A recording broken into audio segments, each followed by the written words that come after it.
He heard some weird sounds coming from his brother's room. But then,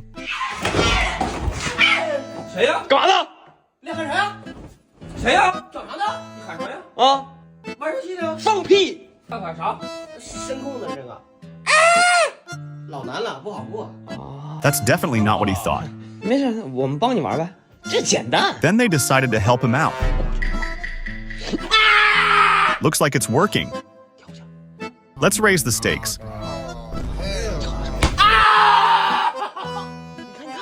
But they didn't beat the record.